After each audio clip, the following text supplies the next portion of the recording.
ព្រះមេដាថ្ងៃក្រោយទ្រង់ថ្វាយបង្គំព្រះនឹងសូត្រធម៌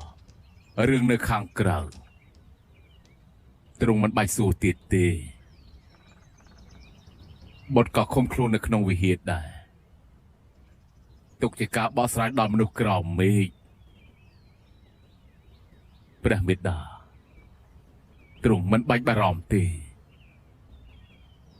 ស្ដេចរបស់នគរជីងបែរជាត្រូវកូនស្រីត្រកូលទីបង្ខំដល់ចំណុចនេះហ៎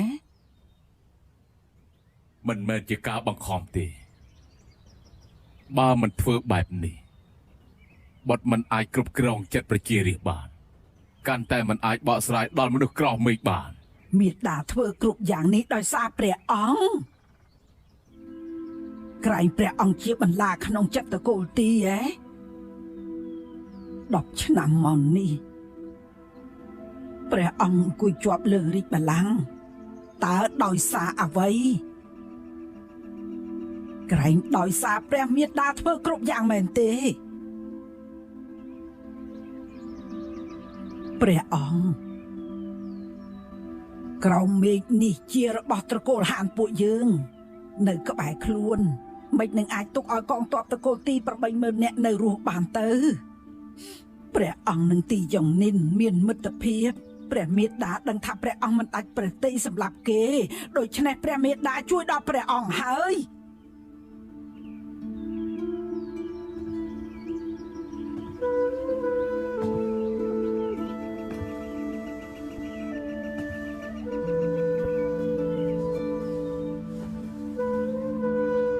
ព្រះមេដាយើងដឹងថាទ្រង់មានបំណងល្អប៉ុន្តែបំណងល្អទ្រង់បែរជាបង្ករឿងធំហើយព្រះមេដាព្រះមេដាគឺព្រួយបារម្ភព្រួយបារម្ភ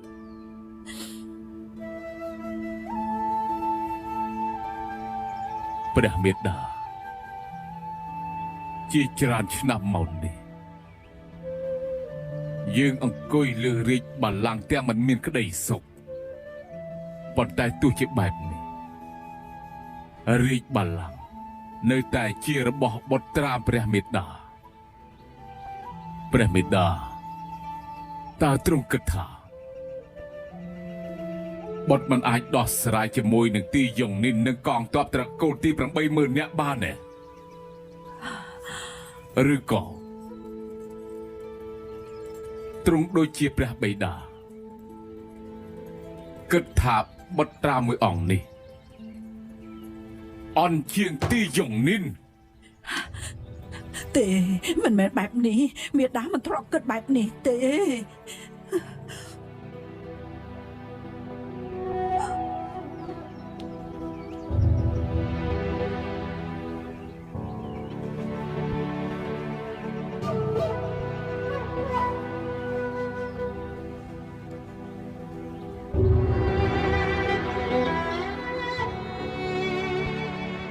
ព្រះមេដារឿងនេះទ្រង់មិនបាច់ខ្វល់ទៀតទេយើងដោះស្រាយដោយខ្លួនឯង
ជាការ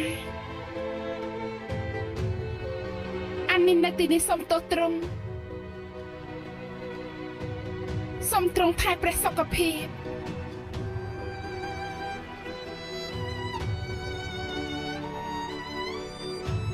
អានអកតញ្ញូ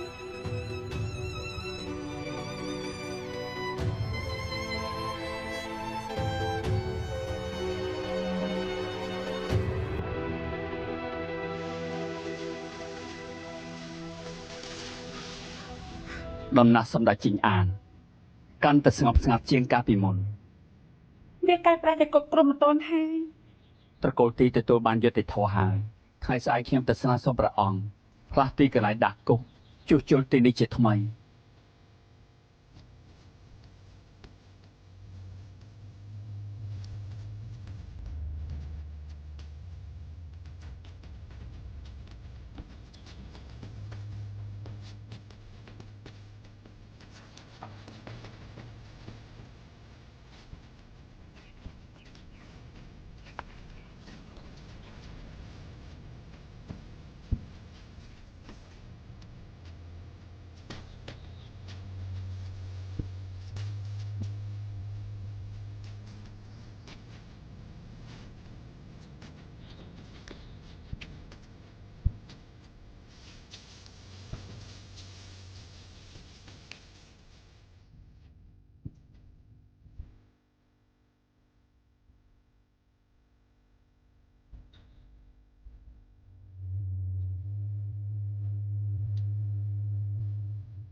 ជាធាន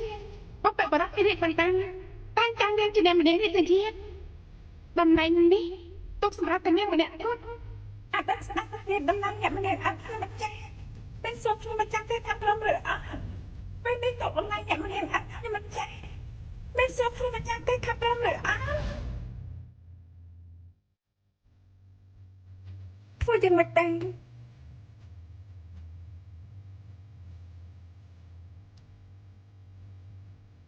ចាំណាប្រយ៉ាងត្រឡប់ទៅមិនបានទេ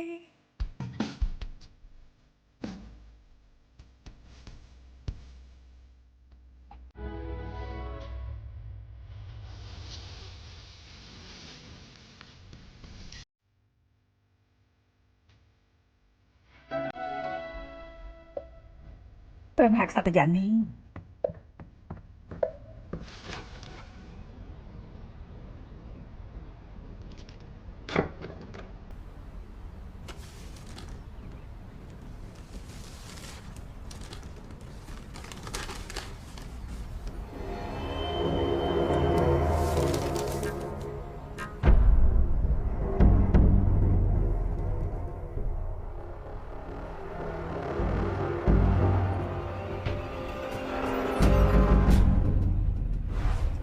សូមវល់នាងកុំដណ្ដើមតំណែងរាជទីយាតរបស់ចុងយាមនិងកុំដណ្ដើមហានជឺអាន នាងក៏ចានពេកហើយ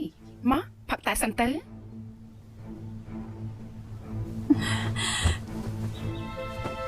ខ្ញុំយល់ព្រមយកទ្រព្យសម្បត្តិត្រកូលសុនមកប៉ះប៉ៅការខាត់បងរបស់ត្រកូលទីឲ្យតែ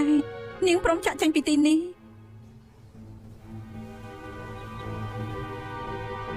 រាជបល្ល័ង្ក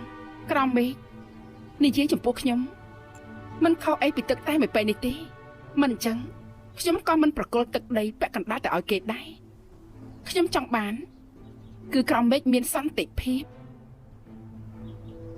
មិនយូរទេខ្ញុំនឹងចាក់ចេញពីរាជធានីត្រឡប់ទៅភូមិខាងត្បូងវិញទោះជារាជតាយាតឬហាន់ជឺអាននាងអាចទុកចិត្តបាន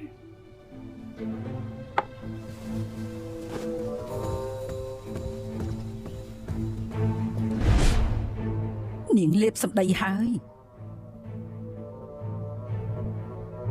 ពេលទ្រង់សោយទីវង្គន់មិនមែនយើងក៏មិនមែនព្រះអង្គកំដរទ្រង់ដែរគឺជានាងមនុស្សក្រៅមេឃកោតសរសើរមានចិត្តសប្បុរសមិនអាចប្រៀបបាន ប៉ុន្តែអ្នកណាដឹងថាព្រះមហេសីដូចយើងនេះតើរស់នៅប្រហែលឆ្នាំនេះដោយត្រូវទុកចោលដោយបែបណាទីសន្ធានមានរឿងខ្លះពួកយើងគួរតែនិយាយគ្នាឲ្យបានច្បាស់លាស់បដូរខោអាវឲ្យយើងព្រះមេមានរឿងខ្លះចាំបាច់ត្រូវសួរឲ្យច្បាស់មិនចឹងខ្ញុំស្លាប់ក៏មិនស្ងប់ចិត្តដែរខ្ញុំជាព្រះមហាក្សត្រយ៉ាងនេះដ៏ខ្ពង់ខ្ពស់នៃនគរជីង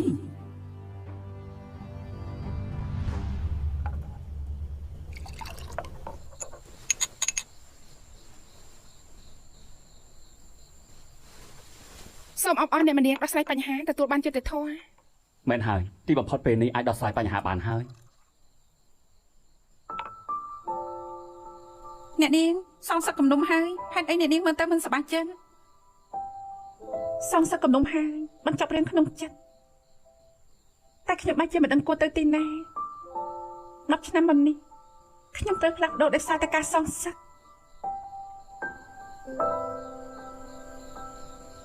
អ្នកនាងហេតុអីមិនត្រូវម្ចាស់ត្រកូលលើកមុនអ្នកនាងធ្លាក់ពីលើភ្នំហងយានម្ចាស់ត្រកូលបង្ហាញខ្លួនទៅរកអ្នកនាងលោកយាយរស់នៅលាក់ខ្លួនច្រើនឆ្នាំហើយខ្ញុំមិនដឹងទេថាលោកយាយនៅរស់ប្រហែលជាគាត់មានគំនិតជារបស់ខ្លួនឯងមិនគួរទៅរំខានគាត់ទេ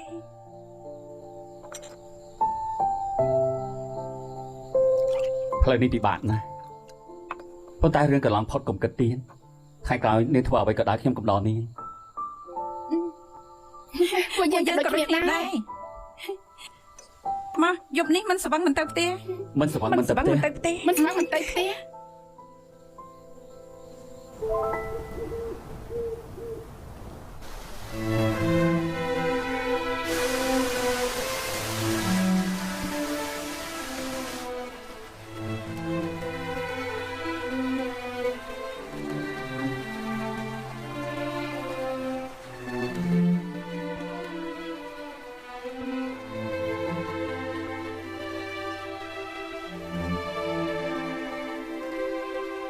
សុនអីជីង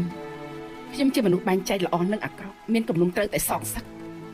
ដៃនាងប្រឡាក់ឈាមស្រស់មនុស្សត្រកូលទីរបស់ខ្ញុំបើនាងដើរទៅមុខមួយជំហានទៀតខ្ញុំនឹងសម្រាប់នាងនៅទីនេះ កាលនោះមានរឿងកើតឡើងនាងរស់នៅលាក់ខ្លួនមិនលូកដៃរឿងក្រមេឃមនុស្សក្រមេឃគិតថានាងស្លាប់ហើយពេលនេះមានតែឆ្អឹងសនាងទៅតែមករកខ្ញុំគិតបញ្ជីតើមិនគិតថាយឺតពេលទេហ៎ កាលនោះខ្ញុំសន្យាចំពោះហានជឿអានហើយយល់ព្រមនឹងគេមិនឈានជើងចូលក្នុងរាជធានីបើខ្ញុំសន្យានឹងគេហើយខ្ញុំត្រូវរក្សាពាក្យសន្យា រក្សាពាក្យសន្យាហ៎ តើទីសន្ធានក៏ស័ក្តិសមនឹងពាក្យសន្យាដែរហ៎តើនាងធ្លាប់រក្សាពាក្យសន្យាទេកាលនោះនាងសន្យានឹងខ្ញុំនាងនឹងចាក់ចេញពីអតីតស្ដេចប៉ុន្តែចុងក្រោយនាងនៅតែនៅជាមួយគេដំណាក់ជីងលុនជាកន្លែងនាងកំដរគេពិភាក្សារាជកិច្ចដំណាក់សៀវភៅជាកន្លែងនាងកំដរគេអនុម័តរាជកិច្ចដល់ចុងក្រោយអ្នកទាំងពីររើចូលទៅស្នាក់នៅក្នុងផ្ទះមីហងនិងនាំកូនប្រុសខ្ញុំទៅទៀតនគរជីងទាំងមូលខ្ញុំមានកន្លែងតែមួយគុណគឺដំណាក់ជីងស៊ីងដែលគេធ្លាប់ទៅតើនេះជាពាក្យសន្យានាងមែនទេ ព្រោះតែបែបនេះនាងចង់បំផ្លាញត្រកូលទីសម្រាប់ប្រជារាស្ត្រនគរជីង 80000 នាក់ចុងក្រោយឲ្យត្រកូលទាំងពីរមានគំនុំសងសឹកនាងធ្វើបែបនេះតើធ្លាប់គិតពីហានជឿអានទេ មិនថាខ្ញុំមិនធ្លាប់គិតពីគេខ្ញុំចំណាយមួយជីវិតដើម្បីគេចុះគេវិញតើគេធ្លាប់ធ្វើអីឲ្យខ្ញុំទេ ហានជឿអានដើម្បីម្ដាយកូនពួកនាងលះបង់ជីវិតគេបន្សល់ទុកនគរជីងមានសន្តិភាពមួយនេះឲ្យនាងឆ្នាំទី2បន្ទាប់ពីកសាងនគរជីងហានជឿអានគឺរស់មិនបានយូរទេពេលនោះខ្ញុំត្រៀមខ្លួនទៅភៀកខាងត្បូងហើយមុនពេលចាក់ចេញខ្ញុំទៅនិយាយលាគេបែរជាមើលឃើញគេដួលសន្លប់នៅដំណាក់សៀវភៅពេលនោះខ្ញុំបានដឹងថាជីវិតគេ គឺអាចរស់នៅបាន3ខែប៉ុណ្ណោះឆ្នាំដំបូងកសាងនគរជីងបៃឈីងចៅតងឈៀនឆ្លៀនពៀនគេមិនអាចស្លាប់បានទេខ្ញុំមានតែនៅបន្តទៀតចំណាយកម្លាំងនិងព្យាយាមអស់ពីសមត្ថភាពថែទាំសរសៃឈាមបេះដូងគេឲ្យគេនៅរស់បាន3ឆ្នាំទៀត មិនអាចទេនាងនិយាយកុហក រឿងនេះខ្ញុំមិនចាំបាច់កុហកនាងទេ ហេតុអីគេមិនធ្លាប់និយាយប្រាប់ខ្ញុំជាប្រពន្ធគេហេតុអីគេមិននិយាយប្រាប់ខ្ញុំ បើសំបីនាងក៏កុហកមិនបានដែរតើធ្វើយ៉ាងម៉េចអាចកុហកមនុស្សគ្រប់គ្នាកុហកឃាតករបានទៅ ទីសន្ធានហានជាអានតើអ្នកទាំងពីរចាត់ទុកខ្ញុំជាមនុស្សល្ងងមែនទេ មិននិយាយប្រាប់នាងគឺដោយសារ រឿងនេះតាំងពីដើមដល់ចុងគ្មានការចាំបាច់ត្រូវលាក់បាំងខ្ញុំទេព្រោះខ្ញុំជាប្រពន្ធគេនាងធ្លាប់ប្រាប់ឲ្យតើវាយ៉ាងម៉េចខ្ញុំរៀបរៀងនាងជួយគេឬយករឿងនេះប្រកាសប្រាប់មនុស្សគ្រប់គ្នាធ្វើឲ្យនគរជីងវឹកវរអ្នកទាំងពីរជាមនុស្សដែលខ្ពង់ខ្ពស់ទើបគិតថាអ្នកដទៃគេល្ងងខ្លៅយ៉ាងនេះនាងនិយាយរហូតថានាងនឹងហាមជាអាននៅតែការពារគ្នាជាមិត្តល្អយល់ចិត្តប៉ុន្តែពាក្យទាំងនេះតើក្រៅមេឃនេះអ្នកណាអាចជឿជាក់បានទៅ តាមចិត្តអ្នកដតីគិតចុះខ្ញុំមិនបានធ្វើខុសចំពោះខ្លួនឯងទេ ទឹកមុខអាត្មានិយមរបស់នាងធ្វើឲ្យខ្ញុំខ្ពើមរអើម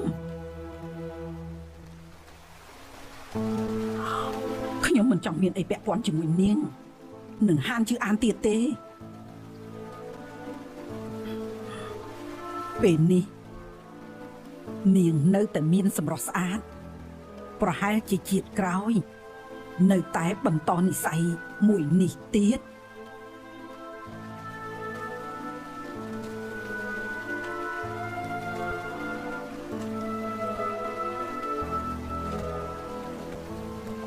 អ្នកដទៃខុសពីនាងមិនខ្វល់ពីចៅប្រុសចៅស្រីខ្លួនឯងខ្ញុំបន្លំរាជបញ្ជាសម្រាប់កងទ័ព 80000 នាក់បំណុលនេះទុកឲ្យខ្ញុំទទួលដោយខ្លួនឯងចុះត្បិតតែធ្វើបែបនេះប៉ុន្តែខ្ញុំមិនស្ដាយក្រោយទេ រឿងដល់ពេលនេះនាងនៅតែ នាងឆ្លាតយ៉ាងនេះមិននៅតែមិនយល់ទៀតនៅក្បែរមនុស្សជាទីស្រឡាញ់មិននឹងអាចឲ្យអ្នកដទៃមកជំនួសកន្លែងខ្លួនឯងបាន ប្រសិនខ្ញុំចង់បានតំណែងមួយនោះតើខ្ញុំចាំបាច់ប្រគល់ទឹកដីពាក់កណ្ដាលឲ្យគេធ្វើអីទៅស៊ុនអ៊ីជីងតើនាងដល់ពេលនេះនៅតែមិនយល់ពីហេតុផលនេះទៀតទេ នាងមានមោទនភាពមួយជីវិតមានប្រាជ្ញានិងក្លាហានគួរតែដឹងថាត្រកូលទីមានឥទ្ធិពលខ្លាំងណាស់គង់មានថ្ងៃមួយនគរនឹងត្រូវបែកបាក់នេះមិនមែននាងអាចសម្រេចចិត្តតែម្នាក់ឯងបានទេដើម្បីកូនប្រុសខ្ញុំដើម្បីនគរជីងទាំងមូលដើម្បីសន្តិភាពក្រៅមេឃខ្ញុំស្លាប់មិនស្ដាយក្រោយ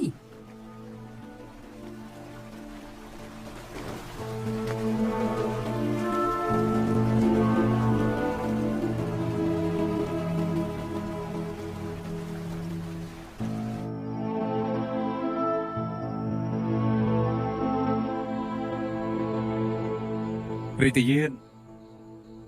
ដល់ពេលសម្រាប់ហើយរីតាយានមានរឿងខ្លះមិនមែនត្រង់អាចគ្រប់គ្រងបានទេអ្នកនាងយិនណា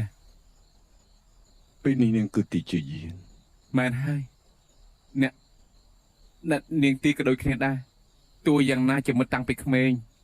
មិននឹងជ្រើសរើសថ្ងៃនេះ ដើមឡើយគឺត្រកូលយានជំពាក់ត្រកូលទីទោះជានាងចង់ធ្វើអីមិនបាច់គិតពីអារម្មណ៍ខ្ញុំទេហើយយីរួមទៅបន្តពីថ្ងៃនេះពួកយើងមិនជំពាក់គ្នាទៀតទេប៉ុន្តែមិត្តភាពកាលពីមុនក៏ត្រូវបញ្ចប់ត្រឹមនេះដែរ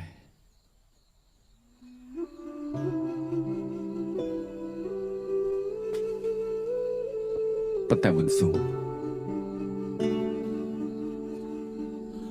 រឿងថ្ងៃនេះអត់ពាក់ព័ន្ធនឹងឯងទេឬតែមិនពាក់ព័ន្ធមិត្តភាពរវាងឯងនិងនាងទៀនបើឯងមានអារម្មណ៍ជិតស្និទ្ធនឹងនាងហើយនាងក៏ចាត់ទុកឯងជាបងប្អូនមកកើតដែរថ្ងៃក្រោយអ្នកទាំងពីរត្រូវមានទំនាក់ទំនងនឹងគ្នាបានច្រើននាងបានឃើញឯងប្រកាសជាសប្បាយចិត្ត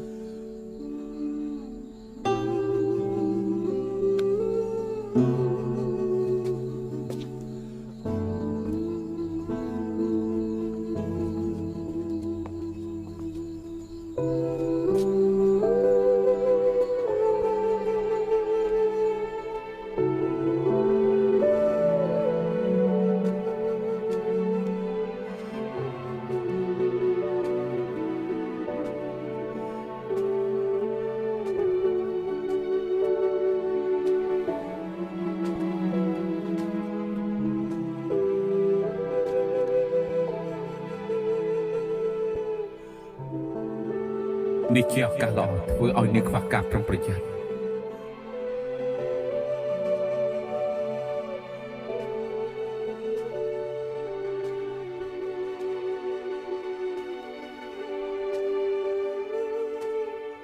នៅចំពោះមនុស្សគ្រប់គ្នាមិនខ្វល់ពីសាច់ញាតិគាំទ្រយុត្តិធម៌ទូបង្គំមិនធ្លាប់ឃើញប្រនាងនគរណាមួយមានភាពក្លាហានដូចប្រនាងទេ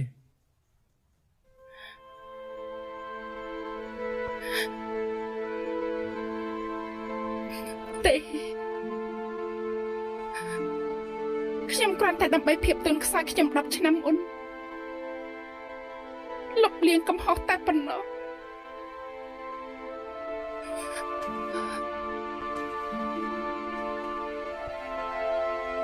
ប៉ុន្តែខ្ញុំធ្វើខុសចំពោះព្រះអាយិកាកាលខ្ញុំនៅក្មេងទ្រង់ធ្វើល្អចំពោះខ្ញុំខ្លាំងណាស់និយាយចំពោះមហាក្សត្រយានីទ្រង់ក៏មិនចាំបាច់លាក់បាំងអ្នកដទៃទៀតដែរចាត់ទុកថាត្រូវដោះលែងហើយមេតោមួយរយៈនេះហត់នៅពេកហើយគួរតែយកភារកិច្ចប្រគល់ឲ្យទូបង្គំ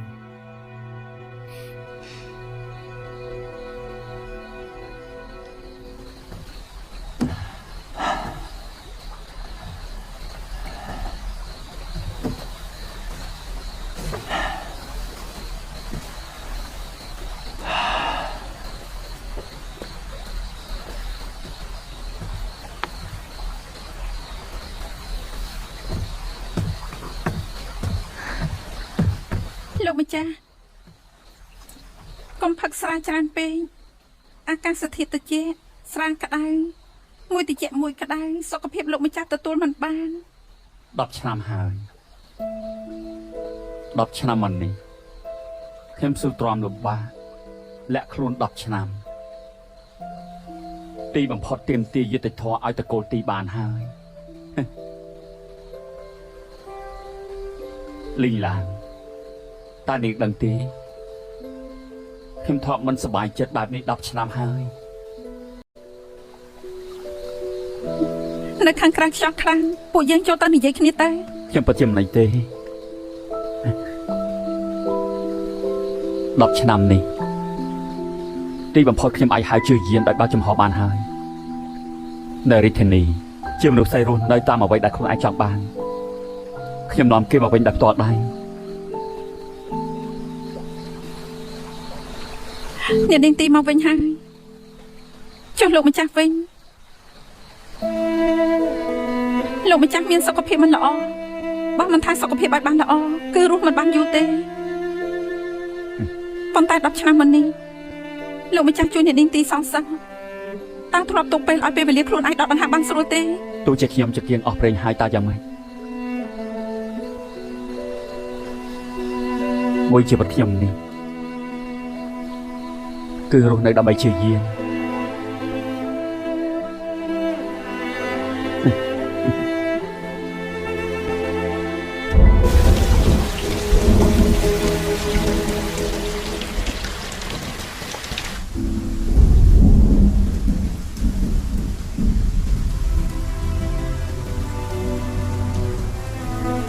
យាន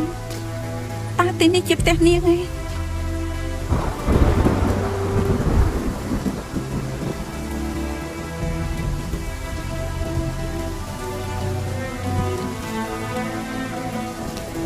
10 ឆ្នាំហើយទោះជាខ្ញុំរៀនដូចនាងប៉ុណ្ណា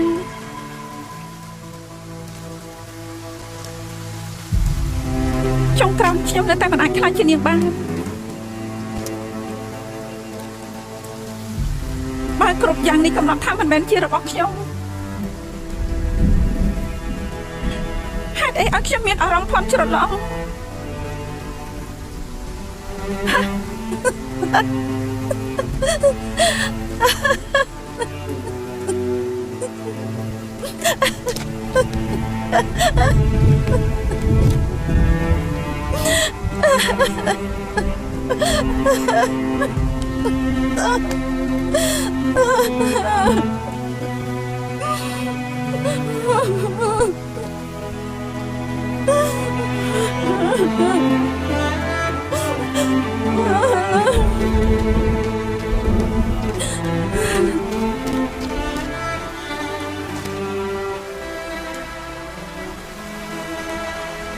ពួកយើងទៅផ្ទះវិញ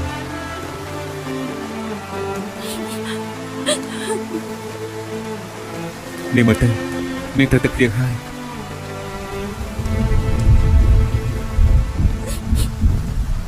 គួរតែត្រឡប់ទៅវិញហើយ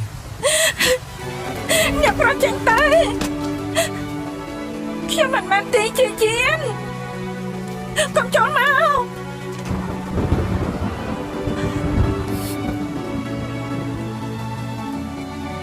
នាងធ្លាប់និយាយថាត្រូវការនាំខ្ញុំចុះទៅលើភ្នំ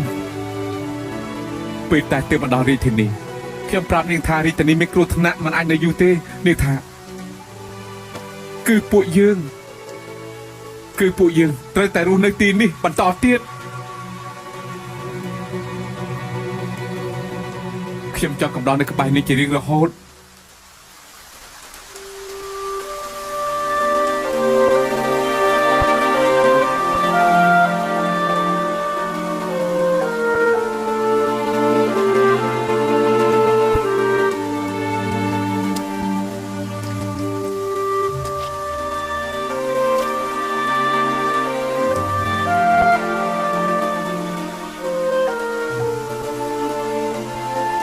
ខ្ញុំធ្លាប់និយាយថាខ្ញុំនឹងយកជីវិតខ្ញុំបដូរឲ្យនាងមានសុភមង្គលថ្ងៃនេះខ្ញុំមិនទាន់ស្លាប់នាងក៏មិនទាន់បញ្ចប់ជីវិតនេះដែរខ្ញុំមិនចាកចេញពីនាងទេ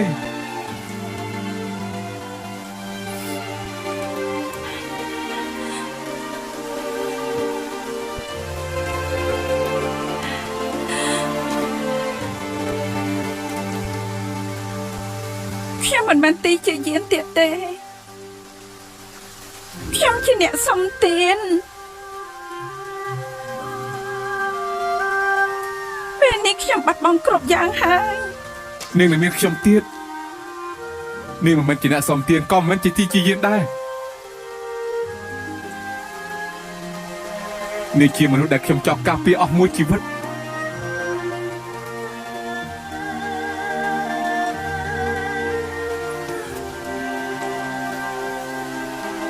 នាងមើលទៅនាងឲ្យបន្តគឺខ្ញុំទុកជាប់ខ្លួនរហូតមកនាងធ្លាប់និយាយថានាងមានចិត្តស្មោះក្រមបន្តមួយនេះឲ្យខ្ញុំគឺខ្ញុំចង់ចាប់ទាំងអស់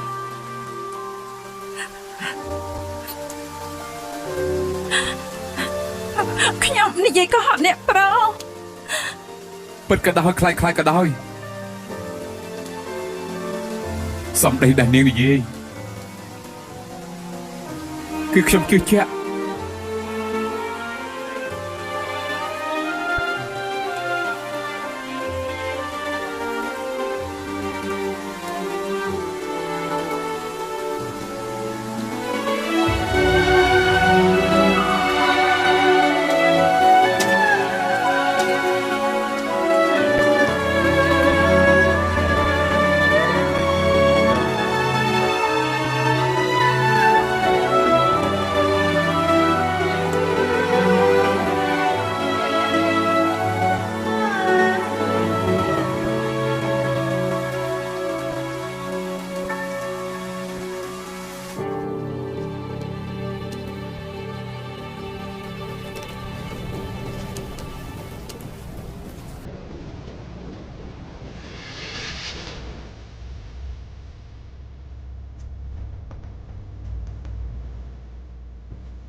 អតីតស្ដេចធូបក៏អូបខ្ញុំម្ចាស់ទ្រង់ប្រហែលធូចហាមែនហាទ្រង់មានមហិច្ឆតាមកដល់ពេលនេះគឺខ្ជះខ្ជាយពេលណាស់ការគោរពនេះគឺអរព្រះគុណទ្រង់ប្រទានឋានៈខ្ពង់ខ្ពស់ដល់ខ្ញុំម្ចាស់ប៉ុន្តែទ្រង់ភ្លេចហើយត្រកូលសុនជាត្រកូលរាប់រយឆ្នាំសុនអ៊ីជីងមិនអន់ជាងអ្នកដទៃគ្រាន់តែទ្រង់មិនធ្លាប់ឃើញប៉ុណ្ណោះ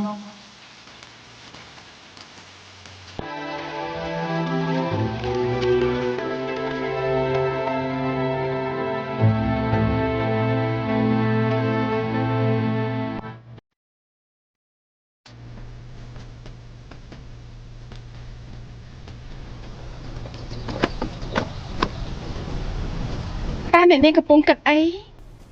ជាថ្ងៃទីប្រហែលហើយថ្ងៃស្អែកព្រះអង្គសន្យាពួកយើងថ្ងៃទី3ហើយអ្នកនាងរងចាំចម្លើយ10ឆ្នាំទីបំផុតមកហើយតើព្រះអង្គក៏ហក់ពួកយើងទេ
មិននេះក៏ជួងប្រមាណដង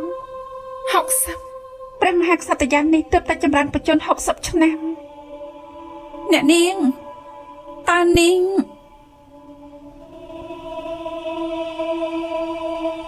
ទ្រង់សាច់ទីបង្គត់ហើយ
ព្រះមហាក្សត្រយ៉ាងនេះ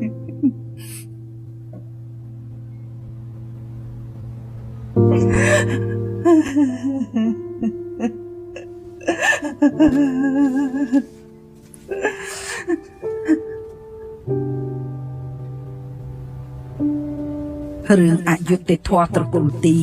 ដឹងការពិតហើយប៉ុន្តែព្រះអង្គនៅតែជាស្ដេចនគរជីងហានចុងយាន អ្នកចាញ់គឺត្រកូលទីគឺទីសន្ធានគឺទីជឿយានព្រះអង្គឈ្នះហើយព្រះមេត្តាក៏ឈ្នះហើយទីសន្ធានគិតថាព្រះមេត្តាមួយជីវិតនេះចងចាំនៅក្នុងព្រះទ័យគឺអតីតស្ដេចគិតថាព្រះមេត្តាសម្រាប់ត្រកូលទីក៏ដើម្បីអតីតស្ដេចដែរវាមិនមែនទេព្រះមេត្តាដើម្បីព្រះអង្គបុត្រាតែមួយអង្គគត់របស់យើងព្រះមេត្តាដើម្បីព្រះអង្គដឹកនាំក្រៅមេឃធ្វើជាស្ដេចល្អដែលមនុស្សគ្រប់គ្នាគោរពសរសើររឿងដែលព្រះមេត្តាធ្វើនឹងទទួលខុសត្រូវដោយខ្លួនឯងមិនឲ្យព្រះអង្គពិបាកទេក្រៅមេឃនគរជីងត្បិតតែត្រកូលទាំងពីរកសាងឡើងមកប៉ុន្តែត្រកូលហានពួកយើងកំពុងគ្រប់គ្រងនិយាយចំពោះប្រជារាស្ត្រនគរជីងពួកយើងអត់មានកំហុសព្រះមេត្តាទៅមុនមួយជំហានហើយកុំមានទុក្ខសោក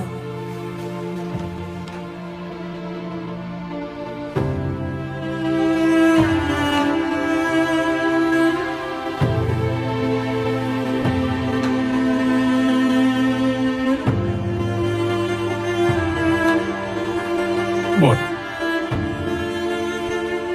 ចងចាំពាក្យបុត្រដល់ព្រះមេត្តា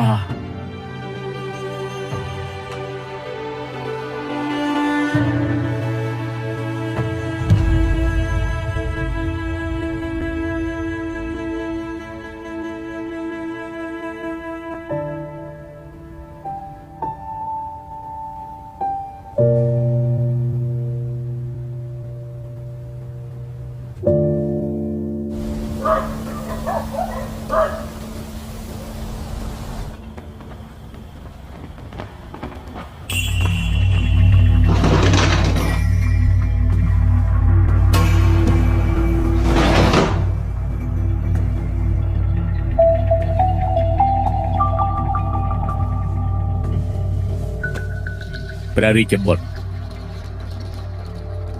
ព្រំដែនភាពពីរយប់តើពេលនេះស្ថានភាពក្រុមចាស់តកូលទីយ៉ាងម៉េចទៅហើយបច្ចុប្បន្នកំពុងតែប្រមូលផ្ដុំគ្នា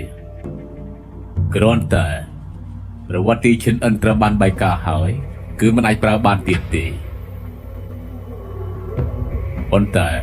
ដំណឹងនេះក្នុងពេលខ្លីគឺមិនដឹងដល់ព្រំដែនទេពេលនេះពួកយើងឆ្លៀតឱកាសនេះប្រើក្រុមចាស់តកូលទីវាយយកក្រុងទាំងនោះត្រឡប់មកវិញនេះជាដំណឹងថ្មីមកពីភាពពីរយប់ខាងក្នុងនេះក៏ត្រាក្រុងឈិនណានផែនការរៀបចំកងទ័ពហើយនឹងកងទ័ពផ្លាស់ប្ដូរវិញមើលទៅត្រង់គឺអាចគ្រប់គ្រងព្រះនាងអានីនបានហើយព្រះរាជបុត្រនៅខាងប៉ៃឈីងផ្ញើសម្បត្តិមកទៀតហើយបើពួកយើងដឹងពីដំណឹងមួយចំនួនភាគពីរយប់ការពារមានរឿងកើតឡើងគួរតែឆាប់ឲ្យព្រះនាងអានីនមិនបាច់សម្រាប់ទេ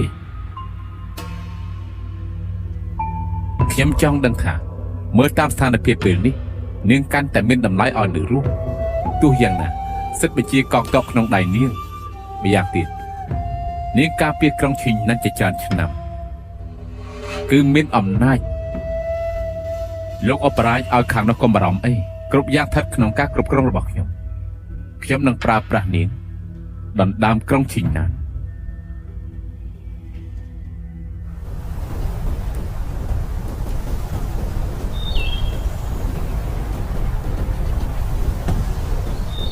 ទ្រង់នៅរាជដំណាក់កាន់ទុក3ថ្ងៃហើយមិនសល់អ្វីទាំងអស់ក៏មិនបានសម្រាប់ដែរតើប្រកាយហត់ណាស់មែនទេកាន់ទុកថ្វាយព្រះអាយកាគឺជាទូនីតិខ្ញុំជារីតិយានមួយរយៈនេះទូមង្គមរៀនចំអិនម្ហូបថ្មីពីបេមុខមានបបរសណ្តែកក្រហមឆាសាច់ទន្សាយព្រៃនិងចំហុយត្រីទឹកខ្មេះនិយាយទៅសណ្តែកក្រហមនេះគឺឯនេះក្រៅពីការរៀនសូត្រអ្វីក៏ទូមង្គមក្រៃរីតិយានត្រូវការមែនទេទូមង្គមមានទេពកោសល្យចំអិនម្ហូប មុខម្ហូបក៏អីក៏រៀនចេះដែរបងស្រីអានលើចូលចិត្តម្ហូបជាងណានគឺ